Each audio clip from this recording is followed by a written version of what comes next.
നമസ്കാരം. പുതിയൊരു വീഡിയോയിലേക്ക് എല്ലാവർക്കും സ്വാഗതം. ഇന്നത്തെ വീഡിയോ കൊല്ലൂർ ശ്രീ മൂകാംബികാ ദേവി ക്ഷേത്രത്തെക്കുറിച്ചാണ്. അതുപോലെ തന്നെ മുരുടേശ്വരത്തുള്ള ആ ഒരു വലിയ ശിവക്ഷേത്രം, വലിയ ശിവൻ്റെ പ്രതിമയുള്ളൊരു ക്ഷേത്രം കൂടിയാണത്. അപ്പോൾ ഇന്ന് ഈ രണ്ട് ക്ഷേത്രങ്ങളിലെ വിശേഷങ്ങളും അവിടുത്തെ കാഴ്ചകളുമാണ് എൻ്റെ ഈ ഒരു ശരസ് വ്ലോഗ് എന്ന ചാനലിലൂടെ നിങ്ങളിലേക്ക് എത്തിക്കുന്നത്. അപ്പോൾ എല്ലാവർക്കും ഒരിക്കൽ കൂടി എൻ്റെ ഈ ചാനലിലേക്കും ഈ ഒരു പുതിയ വീഡിയോയിലേക്കും ഹാർദവമായ സ്വാഗതം.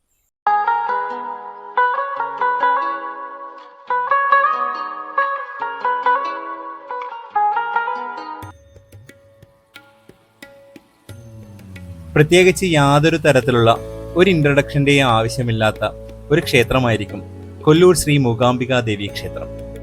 കർണാടകയിലെ ഉടുപ്പി ജില്ലയിലാണ് കൊല്ലൂർ ശ്രീ മൂകാംബികാ ദേവി ക്ഷേത്രം സ്ഥിതി ചെയ്യുന്നത്. ഒരുപാട് തവണ എനിക്ക് ആ ക്ഷേത്രത്തിൽ പോകാനുള്ള ഭാഗ്യമുണ്ടായിട്ടുണ്ട്. എപ്പോൾ പോയാലും മനസ്സിന് പറഞ്ഞറിയിക്കാൻ കഴിയുന്നതിലപ്പുറമുള്ള ഒരു സമാധാനവും ശാന്തതയും ആ ക്ഷേത്രഭൂമിയിൽ നിന്ന് അനുഭവപ്പെടാറുണ്ട്. ഇതുവരെ അവിടെ പോകാൻ കഴിയാത്തവർക്ക് അവരുടെ ജീവിതത്തിൽ എന്നെങ്കിലും നേരിട്ട് പോയി ആ അമ്മയുടെ മുമ്പിൽ നിന്ന് പ്രാർത്ഥിക്കാൻ കഴിയട്ടെ എന്ന് ഈ നിമിഷം ഞാൻ മൂകാംബികാ ദേവിയോട് പ്രാർത്ഥിക്കുകയാണ്. കാരണം ഒരിക്കലെങ്കിലും നമുക്ക് അവിടെ പോയി ഒന്ന് അമ്മയെ കാണാനുള്ള ഭാഗ്യം, അല്ലെങ്കിൽ തീർച്ചയായും കണ്ടിരിക്കേണ്ടുന്ന ഒരു ക്ഷേത്രം കൂടിയാണത്. പിന്നെ ഞാൻ പറയുന്നത് കേട്ടിട്ടുണ്ട്, ധാരാളം ആൾക്കാർ പറയുന്നത് കേട്ടിട്ടുണ്ട്, നമ്മൾ വിചാരിച്ചാൽ മൂകാംബികയിൽ പോകാൻ കഴിയില്ല, അമ്മ നമ്മളെ വിളിക്കണം, അമ്മയുടെ ആ ഒരു അനുവാദം ഉണ്ടെങ്കിൽ മാത്രമേ മൂകാംബികയിൽ പോയി അമ്മയെ കാണാൻ നമുക്ക് സാധിക്കൂ എന്നുള്ളത് ഞാൻ ഒരുപാട് തവണ കേട്ടിട്ടുണ്ട്. ഇത് വെറും കേട്ടുകേൾവി മാത്രമല്ല, എൻ്റെ അനുഭവത്തിൽ നിന്നും എനിക്ക് ആ ഒരു ആ ഒരു ഫീലിങ്സ് ഉണ്ടായിട്ടുണ്ട്. കാരണം ഈ അടുത്ത കാലത്ത് 2 തവണ എനിക്ക് അടുപ്പിച്ച് പോകാൻ ഭാഗ്യമുണ്ടായി. അതിനു മുൻപ് കുറേ നാൾ ഞാൻ ഇങ്ങനെ പോകാൻ ട്രൈ ചെയ്തു. പക്ഷേ എന്തൊക്കെയോ കാരണങ്ങൾ കൊണ്ട് അത് ഇങ്ങനെ അടുത്തെത്തിയിട്ടും മുടങ്ങിപ്പോവാണ് ചെയ്തിട്ടുള്ളത്. അപ്പം എന്തായാലും അതിലൊരു സത്യമുണ്ടെന്ന് എനിക്ക് എൻ്റെ അനുഭവത്തിൽ നിന്ന് തന്നെ തോന്നിയിട്ടുണ്ട്.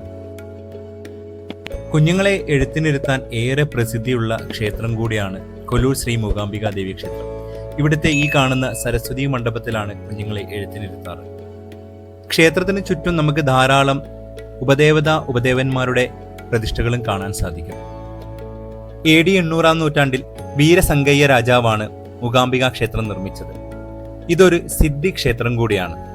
അതായത് നമ്മൾ ആഗ്രഹിക്കുന്നത് എന്താണെന്ന് വെച്ചാൽ അമ്മയുടെ മുന്നിൽ നിന്ന് ആത്മാർത്ഥമായി പ്രാർത്ഥിച്ചാൽ അതെന്തായാലും നടക്കുമെന്നാണ് ഇവിടുത്തെ വിശ്വാസം. നമ്മുടെ ചോറ്റാനിക്കരയും മൂകാംബികാ ദേവി ക്ഷേത്രവും തമ്മിൽ ബന്ധമുണ്ട്. അതെന്താണെന്ന് പറയാം. പണ്ട് കേരളത്തിൽ ദേവീക്ഷേത്രങ്ങൾ ഇല്ലാതിരുന്ന കാലഘട്ടത്തിൽ ശ്രീ ശങ്കരാചാര്യർ അമ്മയെ ധ്യാനിച്ച് പ്രത്യക്ഷപ്പെടുത്തി അമ്മയോട് കേരളത്തിലേക്ക് വരാൻ ആവശ്യപ്പെട്ടു. അമ്മ ഒരു നിബന്ധന വെച്ചു, ഞാൻ നിന്റെ കൂടെ വരാം, പക്ഷെ നീ ഒരിക്കലും തിരിഞ്ഞു നോക്കരുത്. തിരിഞ്ഞു നോക്കിയാൽ ഞാൻ എവിടെയാണോ ഉള്ളത് അവിടെ കുടികൊള്ളും. അമ്മ നടക്കുമ്പോൾ കാലിലെ ചിലമ്പിന്റെ ശബ്ദം കേൾക്കാമായിരുന്നു. പക്ഷേ നടന്നു സൗപർണികാ തീരത്തിലൂടെ നടക്കുമ്പോൾ വെള്ളത്തിന്റെ ഒഴുക്ക് കാരണം ചിലങ്കയുടെ ശബ്ദം കേട്ടില്ല. അദ്ദേഹം തിരിഞ്ഞു നോക്കി. അമ്മ പറഞ്ഞു, ഇനി ഞാൻ കേരളത്തിലേക്കില്ല, ഇവിടെ ഞാൻ കുടികൊള്ളുന്നു. അതാണ് കൊല്ലൂർ ശ്രീ മൂകാംബികാ ദേവി ക്ഷേത്രം. അദ്ദേഹത്തിന്റെ സങ്കടം കേട്ട അമ്മ ഒരു കാര്യം കൂടെ പറഞ്ഞു, ചോറ്റാനിക്കരയിൽ നിർമാല്യം നട തുറക്കുന്നത് മുതൽ ശിവേലി കഴിയുന്നതുവരെ അമ്മയുടെ സാന്നിധ്യം അവിടെ ഉണ്ടാകുമെന്ന്. അങ്ങനെയാണ് ചോറ്റാനിക്കരയിൽ മൂകാംബികാ ദേവി കുടികൊള്ളുന്നത്. ഈ കാണുന്നതാണ് സൗപർണിക, മൂകാംബികയിലെ പുണ്യനദി. പക്ഷെ ഇന്നത്തെ അതിൻ്റെ അവസ്ഥ അത്രയ്ക്ക് നല്ലതാണെന്ന് എനിക്ക് തോന്നുന്നില്ല. പലതരത്തിലുള്ള വേസ്റ്റുകളും അതെല്ലാം മനുഷ്യരായ നമ്മൾ കൊണ്ടിടുന്നതാണ്. നമുക്കിനി നേരെ മുരുടേശ്വരത്തേക്ക് പോകാം. ഏകദേശം 60 കിലോമീറ്ററോളം ഉണ്ട് മൂകാംബികയിൽ നിന്ന് മുരുടേശ്വരത്തേക്ക്. അവിടുത്തെ പ്രധാന ആകർഷണമാണ് 251 മീറ്റർ ഉയരമുള്ള ഈ ഒരു ക്ഷേത്ര ഗോപുരവും 37 മീറ്റർ ഉയരമുള്ള ശിവന്റെ ഒരു പൂർണ്ണകായ ശില്പവും. നമുക്ക് ആ ക്ഷേത്രത്തിന്റെ, അതായത് ആ ഗോപുരത്തിന്റെ മുകളിലേക്ക് ലിഫ്റ്റിൽ പ്രവേശിക്കാൻ സാധിക്കും. 20 രൂപയോ മറ്റോ ആണ് ഒരാൾക്ക് ചാർജ്. അവിടെ നിന്ന് നോക്കിയാൽ അറബിക്കടലിന്റെ മനോഹാരിതയും അതുപോലെ തന്നെ ആ ഒരു ശിവന്റെ പൂർണ്ണകായ ശില്പവും നമുക്ക് അത്രയ്ക്ക് മനോഹരമായി ആസ്വദിക്കാൻ സാധിക്കും. മുരുടേശ്വരത്ത് പോകുന്നവരാരും ഒരിക്കലും ഈ ഒരു കാഴ്ച എന്തായാലും മിസ്സാക്കരുത്. 20 രൂപയിലുള്ളൂ. ആ ഗോപുരത്തിൽ എന്തായാലും കയറുക. നമുക്ക് ഡ്രോൺ ഷോട്ടൊക്കെ കാണുന്ന പോലെ അത്രയും ഉയരത്തിൽ നിന്ന് ആ ഒരു കാഴ്ച അത്രയ്ക്കും വശ്യ മനോഹരമാണ്. 20 നിലകളോളമുണ്ട് ആ ഒരു ഗോപുരത്തിന്. അതിന്റെ 18ാമത്തെ നിലയിൽ നിന്നാണ് നമ്മൾ ഈ കാഴ്ചകളൊക്കെ കാണുന്നത്. താഴെ ധാരാളം ബോട്ടുകളൊക്കെ, ഇതൊരു മത്സ്യബന്ധന മേഖല കൂടിയാണ്. അപ്പം അവിടുത്തെ തൊഴിലാളികൾ ഉപയോഗിക്കുന്ന ബോട്ടുകളൊക്കെയാണ് ഈ താഴെ ഇങ്ങനെ അടുക്കി വെച്ചിരിക്കുന്നത്. അതൊക്കെ ഒരു കാണേണ്ട കാഴ്ചയാണ്. അതിന്റെ സൈഡിലായിട്ട് കടലിലേക്ക് ഇറക്കിക്കട്ട ഒരു റെസ്റ്റോറന്റ് ഉണ്ട്, ഫ്ലോട്ടിംഗ് ബ്രിഡ്ജ് ഉണ്ട്, ധാരാളം ഒരു വാട്ടർ ആക്ടിവിറ്റീസ് ഒക്കെ നടക്കുന്ന ഒരു ഏരിയ കൂടിയാണ്. കുട്ടികളായിട്ടൊക്കെ പോയി കഴിഞ്ഞാൽ എന്തായാലും അവർക്ക് എൻജോയ് ചെയ്യാനുള്ള എല്ലാ സംഭവവും ഈ ഒരു മുരുടേശ്വരത്തുണ്ട്.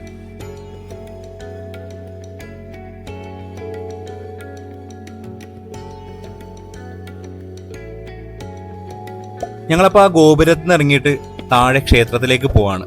മുരുടേശ്വരനാണ് അവിടുത്തെ പ്രതിഷ്ഠ. മുരുടേശ്വരൻ എന്ന് പറഞ്ഞാൽ മഹാദേവൻ, ശിവൻ തന്നെയാണ്. ആ ക്ഷേത്രവും വളരെ മനോഹരമാണ്. ആ ക്ഷേത്രത്തിന്റെ ഗോപുരങ്ങളൊക്കെ ആ ഒരു സ്വർണ്ണ കളറിലുള്ള പെയിന്റ് ഒക്കെ അടിച്ചിട്ടുണ്ടല്ലോ. ആ സൂര്യന്റെ ആ ഒരു വെളിച്ചം അല്ലെങ്കിൽ സൂര്യപ്രകാശമൊക്കെ അടിക്കുമ്പോൾ അതിങ്ങനെ സ്വർണ്ണത്തെക്കാൾ തിളക്കമുള്ളതായിട്ടാണ് കാണാൻ സാധിക്കുക. അതെന്തായാലും മനോഹരമായ ഒരു കാഴ്ച കൂടിയാണ്. അവിടെ നിന്ന് എവിടെ നോക്കിയാലും ആ ഒരു ഗോപുരവും മഹാദേവന്റെ ആ വലിയൊരു ശില്പവും നമുക്ക് കാണാൻ സാധിക്കും. ആ ക്ഷേത്രത്തിലൂടെ നടക്കുമ്പോഴൊക്കെ ഇതൊക്കെ ഇങ്ങനെ ചുറ്റും നമുക്ക് കാണാൻ സാധിക്കും. അതും ഒരു മറക്കാൻ പറ്റാത്തൊരു അനുഭവമാണ്.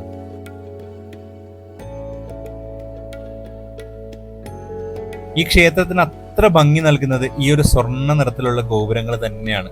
കണ്ടോ, ആ വെയിലടിക്കുമ്പോൾ അതിന്റെ ഒരു കളർ ചേഞ്ച് കണ്ടോ, മനോഹരമാണത്. അത് നേരിട്ട് തന്നെ വന്ന് കണ്ട് ആസ്വദിക്കേണ്ടുന്ന ഒരു കാഴ്ചയാണ്. പിന്നെ ഇവിടെ വരുന്നവർ മാക്സിമം ഉച്ചയ്ക്ക് ശേഷം വൈകുന്നേരം എത്താൻ ശ്രമിക്കുക. അല്ലെങ്കിൽ ഒടുക്കത്തെ ചൂടാണ്, നമുക്ക് സഹിക്കാൻ പറ്റുന്നതിനപ്പുറം വെയിലുള്ളൊരു സ്ഥലമാണ്. കാരണം കടൽ തീരമാണല്ലോ, ഹ്യൂമിഡിറ്റി ധാരാളം ഉണ്ടാവും. അപ്പൊ ഞങ്ങൾ ആ ഒരു ക്ഷേത്രത്തിൽ നിന്നൊക്കെ ഇറങ്ങിയിട്ട് നമ്മുടെ ഏറ്റവും പ്രധാനപ്പെട്ട മഹാദേവന്റെ ആ വലിയൊരു ശില്പത്തിന്റെ അടുത്തേക്കാണ് പോയിക്കൊണ്ടിരിക്കുന്നത്. വൈകുന്നേരം എത്താൻ പറഞ്ഞതിന് വേറൊരു കാരണം കൂടിയുണ്ട്. അത് ഈ വീഡിയോയുടെ അവസാനം നിങ്ങൾക്ക് കാണാൻ സാധിക്കും. നമ്മളപ്പോൾ നടന്ന് ആ ഒരു മഹാദേവന്റെ പ്രതിമയുടെ അടുത്തേക്ക് എത്തുകയാണ്. അതിന്റെ താഴെയും ക്ഷേത്രങ്ങളൊക്കെ ഉണ്ട് കേട്ടോ. ഇതെന്തായാലും നമ്മൾ ആ ഒരു മെയിൻ റോഡിൽ നിന്ന് ഈ ഒരു ക്ഷേത്രത്തിന്റെ കോംപ്ലക്സിലേക്ക് വരുമ്പോൾ തന്നെ ദൂരെ നിന്ന് കാണാൻ സാധിക്കുന്നത് ഈ ഒരു ഗോപുരവും മഹാദേവന്റെ ആ വലിയൊരു പ്രതിമയാണ്. അപ്പോൾ അതിന്റെ ചുറ്റുമായിട്ട് ധാരാളം പുൽത്തകിടിയൊക്കെ വെച്ച് നല്ല മനോഹരമായ ചെടികളൊക്കെ വെച്ചിട്ട് അത്രയേറെ ഭംഗിയാക്കിയിട്ടുണ്ട്. അതുപോലെ തന്നെ മഹാദേവന്റെ മുമ്പിൽ വലിയൊരു നന്ദികേശ്വരന്റെ വലിയൊരു ശില്പമുണ്ട്. ദൂരെ നിന്ന് കാണാൻ നമുക്ക് അത്ര വലുപ്പം തോന്നില്ല, പക്ഷെ അടുത്തെത്തുമ്പോഴാണ് ആ ഒരു നന്ദികേശ്വരന്റെ ആ ഒരു പ്രതിമയുടെ വലുപ്പം നമുക്ക് മനസ്സിലാവുക. ഇവിടെ നിന്ന് നോക്കിയാലും ആ ഒരു ക്ഷേത്രവും ആ ക്ഷേത്രത്തിന്റെ ഗോപുരവും കടൽ തീരവും ഒക്കെ നമുക്ക് കാണാൻ സാധിക്കും. ഇതാണ് ഞാൻ പറഞ്ഞ നന്ദികേശ്വരൻ. ഈ മഹാദേവ പ്രതിമയ്ക്ക് താഴെയായിട്ടൊരു ചെറിയൊരു മ്യൂസിയം ഉണ്ട്. അത് കംപ്ലീറ്റ് AC ആണ്. അതിന് ടിക്കറ്റ് എടുക്കണം. അവിടെ കയറി കഴിഞ്ഞാൽ നമുക്ക് ഈ ഹിന്ദു പുരാണവുമായി ബന്ധപ്പെട്ട ധാരാളം മനോഹരമായ ശില്പങ്ങൾ കാണാൻ സാധിക്കും. എന്നെ അത്ഭുതപ്പെടുത്തിയത് ആ ഒരു ശില്പങ്ങളുടെയൊക്കെ ഒരു ഡീറ്റെയിലിംഗ് ആണ്. അത്രയ്ക്ക് മനോഹരമായിട്ട് നമുക്കിപ്പോൾ കാണാൻ പറ്റും. ആ ഒരു വയറിലെയും കയ്യിലെയും മസിലും ഒക്കെ ഇങ്ങനെ എടുത്ത് കാണിക്കുന്ന രീതിയിൽ. അതും എന്തായാലും നിങ്ങൾ വന്നു കഴിഞ്ഞാൽ നേരിട്ട് കാണേണ്ട ഒരു കാഴ്ചയാണ്. ഇത് രാവണൻ തൻ്റെ തലകൾ അറുത്തെടുത്ത് താഴെ വെക്കുന്ന ഒരു ശില്പമാണ്. അതെന്താണെന്ന് സംഭവം എനിക്കറിയില്ല. അറിയുന്നവരൊന്ന് കമന്റ് ചെയ്യാം. എന്തായാലും വന്നാൽ ഇതും ഒരിക്കലും നിങ്ങൾ മിസ് ചെയ്യാതെ കാണേണ്ട ഒരു കാഴ്ച കൂടി തന്നെയാണ്. അതും ഈ ഒരു മഹാദേവന്റെ ശില്പത്തിന് താഴെയായിട്ടാണ് ഈ ഒരു മ്യൂസിയം. അതെല്ലാവർക്കും അറിയുമെന്ന് എനിക്കറിയില്ല. അതിന്റെ അവിടെ തന്നെ ടിക്കറ്റ് കൗണ്ടറും ഉണ്ട്. അതിനും ചെറിയ 20 രൂപ 30 രൂപ കണ്ടേ ഉള്ളൂ കയറി കാണാൻ വേണ്ടിയിട്ട്. ഭയങ്കര എക്സ്പെൻസീവ് ഒന്നുമല്ല. പിന്നെ വേറൊരു കാര്യം ഇവിടെ ശ്രദ്ധിക്കേണ്ടതെന്ന് വെച്ചാൽ ഇവിടെ പൊതുവെ പല കടകളിലൊന്നും നമ്മുടെ GPay പോലുള്ള കാര്യങ്ങൾ എടുക്കില്ല.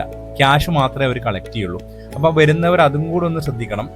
അവർ ഈ നമ്മുടെ UPI ഇടപാടുകളൊന്നും ഇങ്ങനെ നടത്തുന്നില്ല. UPI ഇടപാട് നടത്തുന്നില്ല പറഞ്ഞാൽ ഈ ഒരു ക്ഷേത്ര കോംപ്ലക്സിനകത്തുള്ള കടകളിലാണ്. പുറത്തുള്ള കടകളിൽ അങ്ങനെ ഒരു കുഴപ്പമുള്ളതായിട്ട് എനിക്ക് തോന്നിയിട്ടില്ല. ഇന്നീ കാണുന്ന ശില്പവും ക്ഷേത്രവും മറ്റും പരിപാലിച്ചു വരുന്നത് ഒരു ഗ്രൂപ്പാണ്, RNS ഗ്രൂപ്പ്. പണ്ട് ഇതൊരു ചെറിയ ക്ഷേത്രമായിരുന്നു. അന്ന് ഈ RNS ഷെട്ടി അദ്ദേഹമാണ് ഈ ഒരു കാണുന്ന രൂപത്തിലുള്ള ക്ഷേത്രവും ഈ കാണുന്ന ശില്പങ്ങളും ഗോപുരവും എല്ലാം ഉണ്ടാക്കിയത്. ഇന്ന് ആ ഒരു ട്രസ്റ്റാണ് ഈ ഒരു പ്രദേശം മൊത്തം, അതായത് ഈ ഒരു ക്ഷേത്രവും അതിൻ്റെ അനുബന്ധിച്ചുള്ള എല്ലാ കാര്യങ്ങളും നോക്കി നടത്തുന്നതും പരിപാലിക്കുന്നതും. അതുകൊണ്ട് ഇതൊരു പ്രൈവറ്റ് പ്രോപ്പർട്ടി കൂടിയാണ്. ഇതൊരു ഒരു നമ്മുടെ ഒരു ക്ഷേത്രത്തിൻ്റെ അനുഭവത്തിലുപരി ഒരു ടൂറിസ്റ്റ് പ്ലേസും കൂടിയാണ്. ആ ഒരു രീതിയിലും കൂടിയാണ് നമുക്ക് ഈ ഒരു മുരുടേശ്വരം കാണാൻ സാധിക്കുള്ളൂ. അല്ലാതെ നമ്മൾ മൂകാംബികയിലൊക്കെ പോകുന്ന പോലെ ഒരു പൂർണ്ണമായ ഭക്തി സാന്ദ്രമായ ഒരു രീതിയിലല്ല. ഇതൊരു ടൂറിസ്റ്റ് പ്ലേസും കൂടിയാണ്. കാരണം അതിൻ്റെ ഒരു എല്ലാ രീതിയിലുള്ള ഒരു അട്രാക്ഷൻസ് ഇവിടെ ഉണ്ട്. പിന്നെ മലയാളികൾക്ക് ഈ ഒരു ശില്പമൊന്നും അത്ര പുതുമയല്ല. കാരണം ദിലീപേട്ടൻ്റെ രസികൻ എന്ന മൂവിയിൽ ഹര ഹര ശങ്കര എന്നുള്ളൊരു പാട്ടില്ലേ, അത് ഇവിടെ ഷൂട്ട് ചെയ്ത് ഇവിടെ വെച്ചാണ്. അപ്പം വൈകുന്നേരം ആയി തുടങ്ങി. ഞങ്ങൾ നേരെ ഇവിടെ നിന്ന് നല്ല ഇറങ്ങി ഇനി ബീച്ചിലേക്കൊക്കെ ഒന്ന് നടക്കാനുള്ളൊരു പരിപാടിയുണ്ട്. ഇതാണ് ഞാൻ പറഞ്ഞത്, എവിടെ നിന്ന് നോക്കിയാൽ നമുക്ക് ആ ഒരു ഗോപുരവും കാഴ്ചകളൊക്കെ ഇങ്ങനെ കാണാം. അപ്പം വൈകുന്നേരം സന്ധ്യയായി തുടങ്ങി. ഞങ്ങളപ്പോൾ അവിടെ നിന്ന് താഴെ ഇങ്ങനെ ഇറങ്ങി ആ ഒരു മത്സ്യബന്ധന ബോട്ടിനൊക്കെ അടുത്തെത്തി. ഞാൻ എന്തുകൊണ്ടാണ് വൈകുന്നേരം വരാൻ പറഞ്ഞതിനുള്ള ഒരു കാരണമാണ് നിങ്ങൾ ഇനി കാണാൻ പോകുന്നത്. കണ്ടോ, ആ ഗോപുരം പല രീതിയിലുള്ള ലൈറ്റിങ്ങുകളായിട്ട് അലങ്കരിച്ചിട്ടുണ്ടാവും. അതെന്തായാലും കാണേണ്ട ഒരു കാഴ്ചയാണ്. അതെന്തായാലും ഈ ഒരു വൈകുന്നേരം സന്ധ്യാസമയത്ത് മാത്രമേ കാണാൻ സാധിക്കുകയുള്ളൂ. ഞങ്ങളിപ്പം അവിടുന്ന് ഇറങ്ങി ബീച്ചിലേക്ക് ഇങ്ങനെ പോയി. അവിടെ ധാരാളം സ്റ്റോളുകളൊക്കെ ഉണ്ട്, കുട്ടികൾക്കൊക്കെ മേടിക്കാനുള്ള ടോയ്സും കാര്യങ്ങളും, അതുപോലെ ഈ മീനൊക്കെ വറുത്ത് കൊടുക്കുന്ന രീതിയിലുള്ള സംഭവങ്ങളും, അങ്ങനെ എന്തൊക്കെയോ കുറേ ഫുഡ് ഐറ്റംസ് ഒക്കെ കണ്ട് അവിടെ. ഞങ്ങളന്ന് ടേസ്റ്റ് ചെയ്യാൻ പോയില്ല, കാരണം ഇവിടെ നിന്ന് ഇനി യാത്ര കുറേ പോകാനുണ്ട്. ഇവിടെ എന്താണ്, നമുക്ക് പോയാൽ കുതിര, ഒട്ടകം, അങ്ങനെയുള്ള പല റൈഡുകളുണ്ട്. അപ്പം ഞങ്ങൾ പോയി, ഞാൻ കയറിയില്ല, ലിനേഷും എൻ്റെ കൂട്ടുകാരനായ ലിനേഷും നിതുവും കയറിയിട്ടുണ്ടായിരുന്നു. അപ്പം ലിനേഷ് അതിപ്പം ഒട്ടകത്തിൽ കയറിയിട്ട് ഒരു റൈഡിന് പോകാനുള്ള പരിപാടിയാണ്. അപ്പം നമുക്ക് ബാക്ക്ഗ്രൗണ്ടിൽ കണ്ടോ, ആ ഒരു ഗോപുരത്തിൻ്റെ കളർ ഇപ്പം നീല കളറായി, അതിങ്ങനെ മാറി മാറി പല കളറായിട്ട് ഇങ്ങനെ വന്നുകൊണ്ടിരിക്കും. അപ്പം ലിനേഷ് ഇങ്ങനെ യാത്ര ഇങ്ങനെ തുടർന്നുകൊണ്ടിരിക്കുകയാണ് ഒട്ടകത്തിൽ. ഇതെന്തായാലും എന്താണ് മിസ് ചെയ്യാൻ പാടില്ല. ഇവിടെ വരുന്നവരാരും മാക്സിമം വൈകുന്നേരം തന്നെ വരാൻ ശ്രമിക്കുക. കണ്ട കളർ പിന്നെയും മാറി. അപ്പോൾ അടുത്ത നിതുവാണ് ആ ഒരു ഒട്ടകത്തിൻ്റെ പുറത്ത് കയറിയിട്ട് ഇങ്ങനെ പോയിക്കൊണ്ടിരിക്കുന്നത്. ഇത് പല കളറിൽ നമുക്ക് കാണാൻ പറ്റും കേട്ടോ. ഇതപ്പം ഗോപുരം വേറൊരു കളറിലേക്ക് മാറിയിട്ടുണ്ടല്ലോ. അങ്ങനെ ഇതെന്തായാലും ഇവിടെ വന്ന് ആസ്വദിക്കേണ്ട ഒരു കാഴ്ചയാണ്. അപ്പോൾ ഈ വീഡിയോ ഞാൻ ഇവിടെ വെച്ച് വൈൻഡപ്പ് ചെയ്യാണ്. നിങ്ങളുടെ അഭിപ്രായങ്ങളും നിർദ്ദേശങ്ങളൊക്കെ ഒന്ന് കമൻ്റായിട്ട് രേഖപ്പെടുത്തുക. നമുക്ക് മറ്റൊരു വീഡിയോ ആയിട്ട് കാണാം. എല്ലാവർക്കും നന്ദി, നമസ്കാരം.